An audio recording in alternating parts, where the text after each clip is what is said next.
एक आप लोगों का बहुत ज्यादा कॉमन क्वेश्चन है, सर अभी डिप्रेशन बहुत ज्यादा आ रहा है। तो पहले आप इस बात को समझिएगा कि नीट की प्रिपरेशन की ड्यूरेशन में 3 ऐसे फेज होते हैं जब डिप्रेशन सबको आता है। तो आपको यदि डिप्रेशन आ रहा है तो आप पहले स्टूडेंट नहीं हो। पहला डिप्रेशन आता है दीपावली के बाद, क्योंकि बीच में थोड़ा सा ब्रेक हो जाता है। दूसरा डिप्रेसिव फेज आता है न्यू ईयर पर, जैसे ही नया साल आता है। अभी तक लग रहा है यार 2026 की प्रिपरेशन कर रहे हैं, लेकिन जब वो 26 आ जाता है तो ऐसा लगता है कि यार अब नीट सर पर आ गया। तीसरा जब सिलेबस खत्म होता है तब। तो अभी आपका ये पहला फेज चल रहा है डिप्रेशन का।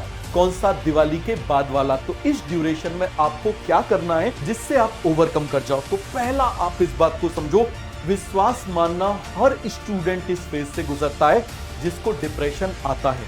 कैसे ओवरकम करें?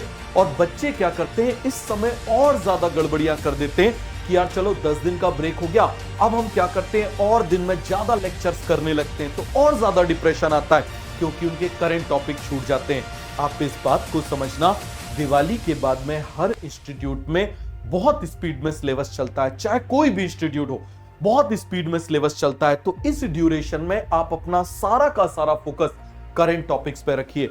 आप ये नवंबर के मंथ में आप भूल जाइए आपका क्या बैकलॉग है, आपका सारा फोकस करंट टॉपिक पर होना चाहिए। और उस टॉपिक को आप 4 बार 5 बार जितनी बार आप कर सकते हो आप उतनी बार कर डालो। इतना सॉलिड करो कि ये टॉपिक आपको ऐसे सोच के करो दोबारा ना करना पड़े। पहला काम भूल जाओ। दूसरा, इस ड्यूरेशन में कोई ऑल इंडिया टेस्ट सीरीज, नई टेस्ट सीरीज ज्वाइन करने की जरूरत नहीं है। क्यों नहीं है? आपके ऊपर बर्डन पड़ेगा।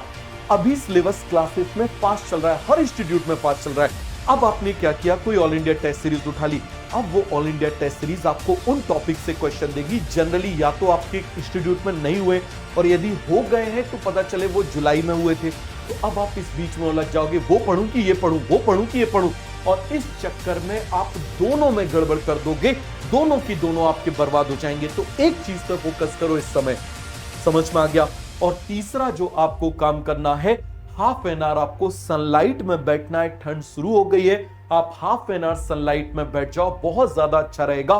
वो आपकी पिनियल ग्लैंड को एक्टिवेट करेगा, जिससे आपका मेलेटोनिन प्रॉपर्ली सीक्रेट होगा, आपको नींद प्रॉपर आएगी, आप डिप्रेसिव और इन सारी चीजों से, क्योंकि ये जो पिनियल ग्लैंड है यही हमारे लिम्बिक सिस्टम को भी कंट्रोल करता है, यही डे नाइट रिदम को कंट्रोल करता है, यही इमोशंस को और मेमोरी को भी कंट्रोल करता है। तो यदि ये फ्लक्चुएट होगी तो बहुत ज्यादा फर्क, आपको डिस्टर्बेंस आएगा।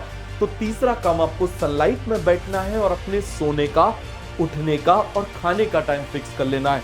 और आधा घंटे कम से कम आप कोई स्पोर्ट्स, चाहे आप रनिंग कर लो, चाहे आप कोई योग कर लो, चाहे आप कोई आसन या प्राणायाम कर लो, और चाहे आप सूर्य नमस्कार कर लो, आप इनमें से कोई एक चीज आप जरूर करो। ठीक है? Wish you good luck.